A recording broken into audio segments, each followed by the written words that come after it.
તમે અત્યાર સુધી અમારી channel the real street food world subscribe નથી કરી તો સબસ્ક્રાઇબ કરો અને બેલ આઇકોન દબાવવાનું ના ભૂલતા. Hey guys, welcome began a new video. તો આજે આપણે આવી ચૂક્યા છીએ ભાવનગરની મસ્ત દાબેલી અને કચ્છની ફેમસ જે ભાવનગરમાં અહીંયા મળે છે, જેનું નામ છે જનતા દાબેલી. તો આપણે જે ભાવનગરનો હાઈવે રોડ છે, Rajkot highway, Bhavnagar to Rajkot highway, તો ત્યાં આપણે શાસ્ત્રીનગર આવેલી છે. તો આપણે ત્યાં અત્યારે આવ્યા છીએ. તો ચાલો આપણે જોઈએ કઈ રીતના બનાવે ને તેનો ટેસ્ટ કેવો છે.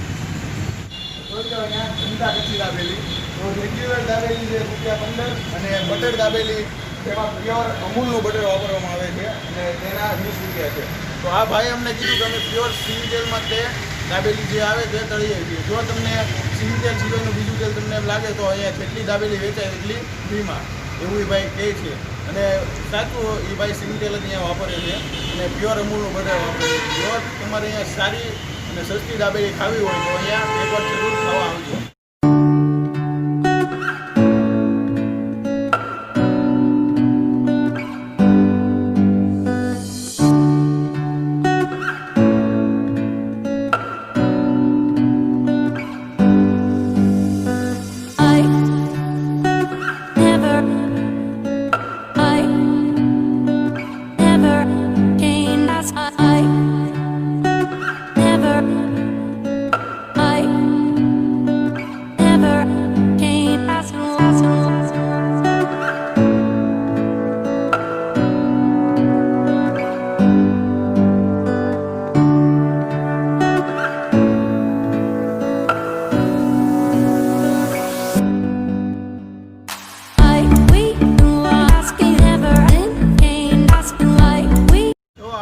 આવી ગઈ છે આજે આપણે પ્યોર સિંગ તેલમાં આજે ફ્રાય કરેલી આપણી આવડી આ દાબેલી. અને જો તમે આ પાવ પણ આપણે બહાર જે મળે તેના કરતાં આ પાવ મોટું પણ છે.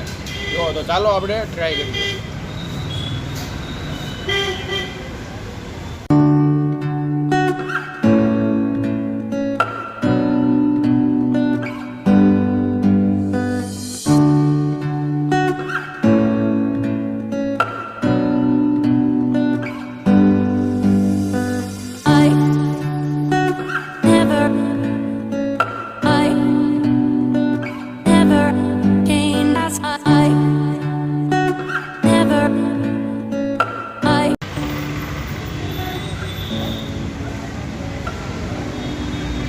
સરસ દાબેલી છે. ઓરિજિનલ જે આપણે ભાવનગરમાં અહીંયા જે બધા લોકો બનાવે છે એના કરતાં અલગ જ ટેસ્ટ આવે છે, એના કરતાં સારો ટેસ્ટ આવે છે. એટલે આમ જોઈએ કે આમ કચ્છી દાબેલીને લખેલું છે બરોબર જ છે, કે જે આપણે કચ્છમાં હું જો ત્યારે મેં ખાધી હતી, આ ટેસ્ટ બિલકુલ એની રેકોર્ડ છે, એની જેવો જ ટેસ્ટ આવે છે. આ પણ જે ભાવનગરમાં જે ટેસ્ટ નહીં આવે તેના કરતાં અલગ જ ટેસ્ટ છે.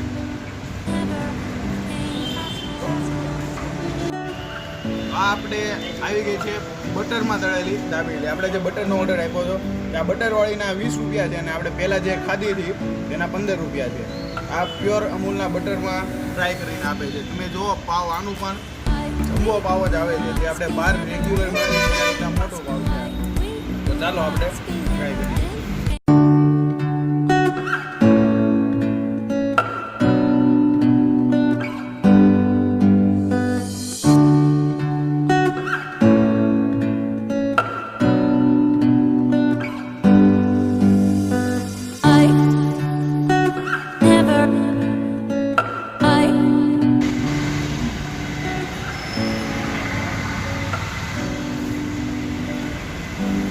પણ ખૂબ જ અલગ ટેસ્ટ. આપણે જે તેલમાં તળેલી હોય ને બટરમાં, બેમાં થોડોક ટેસ્ટમાં ફેર પડે. આ બટરમાં જે ખૂબ જ સારી લાગે છે. તમે ભાવનગરમાં રહેતા હોય, તમારે જો કચ્છી સ્વાદની દાબેલી ખાવી હોય તો આપણે અહીંયા શાસ્ત્રીનગર જે જનતા દાબેલી, તો તમે એકવાર જરૂર ત્યાં આવીને ખાજો.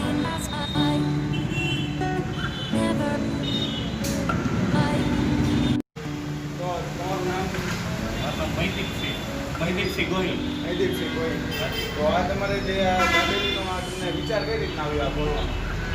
મને પોતાના નાસ્તાનો શોખ હતો. ઘણી જગ્યાએ નાસ્તો કરવા જતો. મને એવું લાગ્યું કે માણસોને સારી વસ્તુ ખવડાવવાની ભાવનાથી જાણવું. એકચ્યુઅલી મારા માસીની દીકરા, મારા ભાઈ છે મોટા, એમને ઓલરેડી સિવરમાં બ્રાન્ચ છે મીના ધારાઉસની બાજુ એકદમ રોડ ઉપર છે મઢોલી કચ્છી દાબેલી. એમને મેં રજૂઆત કરી કે મને આ રીતે આ તમારા ધંધામાં ઇન્ટરેસ્ટ છે તો પ્લીઝ રિક્વેસ્ટ કરું તમારા મોટા ભાઈ મને આશ્વાસન આપીને એમના મને શીખવાડ્યું એમના પ્રોત્સાહનથી મેં આ ધંધો ચાલુ કર્યો અત્યારે કસ્ટમરનો સારો એવો રિસ્પોન્સ છે જનરલી કસ્ટમર બધા રિપીટ થાય કે મેં તમને કીધું એમ એ કસ્ટમરને સારી વસ્તુ ખવડાવવાની ભાવનાથી ચાલુ કરેલું છે અને હું આ પોતે જ બધી વસ્તુ બનાવું બને ત્યાં સુધી એકદમ ચોખ્ખી અને વ્યવસ્થિત વસ્તુનું પરચેસિંગ કરું. તો આપણને આ ભાઈએ કીધું કે જે આ બધી વસ્તુ બનાવે તો તે કસ્ટમરને સારી વસ્તુ ખવડાવવાના ભાવનાથી બનાવે છે. તો એને શોખ હતો કે એ જ્યારે ખાતા તો એને એમ થતું કે હું પણ આવી રીતના બીજા મારા ભાવનગરના લોકો કે કોઈ પણ લોકોને આવી રીતના હું સારી વસ્તુ ખવડાવું તે માટે ભાઈ આ નાસ્તાનો સ્ટોલ ખોલ્યો છે.